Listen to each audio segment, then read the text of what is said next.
আসসালামু আলাইকুম। আমুদরিয়া নিউজে আপনাদের স্বাগত। আপনাদের সঙ্গে আমি এরশাদ কয়েকটি গুরুত্বপূর্ণ খবর পড়ছি। আলিপুরদুয়ার জেলার কালচিনি ব্লকের মেচপাড়া চা বাগানে গেলেন রাজ্যসভার তৃণমূল সাংসদ তথা দলের আলিপুরদুয়ার জেলা সভাপতি প্রকাশ চিরবাইক।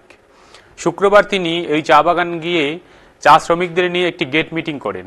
উল্লেখ্য, বুধবার রাতে চা বাগানের factory gate suspension of work এর নোটিশ ঝুলিয়ে চা বাগান ছেড়ে চলে যান মালিকপক্ষের লোকজন। বৃহস্পতিবার সকালে শ্রমিকরা কাজে যোগ দিতে গিয়ে এই নোটিশ ঝুলতে দেখে হতাশায় ভেঙে পড়েন। হঠাৎ করে এভাবে চা বাগান বন্ধ ঘোষণা করে মালিকপক্ষের লোকজন বাগান ছেড়ে চলে যাওয়ায় বিপাকে পড়েছেন চা বাগানে কর্মরত ১৩০০ শ্রমিক পরিবার। খবর পেয়ে সাংসদ চা বাগানে যান এবং শ্রমিকদের নিয়ে একটি গেট মিটিং করেন। তিনি জানান, মেচপাড়া চা বাগানের উদ্ভূত পরিস্থিতি নিয়ে চলতি মাসের ১৩ তারিখ আলিপুরদুয়ারের সহকারী শ্রম কমিশনারের দপ্তরে ত্রিপাক্ষিক বৈঠক ডাকা হয়েছে। সহকারী শ্রম কমিশনারের ডাকা ওই বৈঠকেই বাগান খোলার বিষয়ে সিদ্ধান্ত গ্রহণ করা হবে বলে তিনি শ্রমিকদের আশ্বস্ত করেছেন। আসি পরের খবরে। ভারত যখন অবিভক্ত ছিল সেই সময়ে আবহাওয়া অফিস স্থাপিত হয়েছিল। সেই আবহাওয়া অফিস স্থাপনের ১৫০ বছর পূর্তি হতে চলেছে। সেই উপলক্ষে এক বিশাল অনুষ্ঠান করবে ভারত সরকার। তাতে যোগ দিতে সার্ক গোষ্ঠীভুক্ত সব দেশকে আমন্ত্রণ করেছে ভারত। বাংলাদেশ এবং পাকিস্তানকেও আমন্ত্রণ জানানো হয়েছে।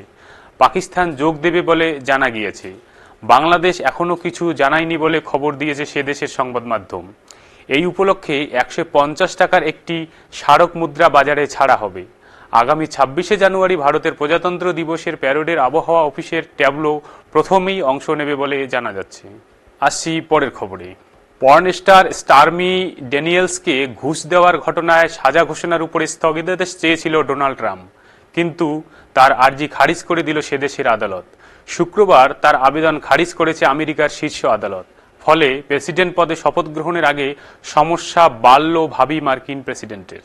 ২০১৬ সালের প্রেসিডেন্ট নির্বাচনের আগে পর্ন স্টার স্টর্মি ড্যানিয়েলসকে ঘুষ দেওয়ার অভিযোগ ওঠে ট্রাম্পের বিরুদ্ধে। গত বছর মে মাসে প্রথম প্রাক্তন মার্কিন প্রেসিডেন্ট হিসাবে নিউ ইয়র্ক আদালতে দোষী সাব্যস্ত হন তিনি। প্রেসিডেন্ট নির্বাচনের জন্য সাজা ঘোষণা স্থগিতাদেশ ছিল। ভোটে জেতার পরে মামলার শাস্তি থেকে অব্যাহতি চেয়ে আদালতে আবেদন করেন তিনি। সেই আর্জি খারিজ করে আদালত বলে দিয়েছে, প্রেসিডেন্ট পদে বসলেও এই মামলা রক্ষা কবচের কোনো জায়গা নেই। আসছি পরের খবরে। এবার ইউক্রেনের পাশে দাঁড়ালো ইতালি।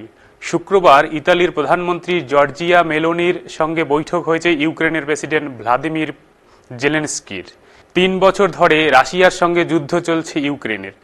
এতে অস্ত্র কমেছে ইউক্রেনের, তাই ইউরোপীয় ইউনিয়নের সদস্যপদ চেয়ে আবেদন করেছেন ইউক্রেন। সেই সঙ্গে মেলোনির সঙ্গে কথার সময়ে সহায়তা চেয়েছেন জেলেনস্কি। সূত্রের খবর, ইউক্রেনের একটি সামরিক প্যাকেজ দেবে ইতালি। তাহলে কি যুদ্ধ চলবেই? আজ এ পর্যন্তই। পরবর্তীতে আসবো অন্য খবরের সাথে। খোদা হাফেজ।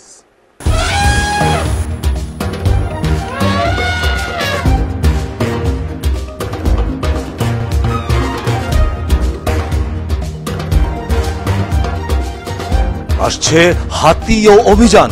প্রতি শনিবার ঠিক রাত ৯টায় চোখ রাখুন আমুদরিয়া নিউজে। Amudoria News, Voice of the Marginal.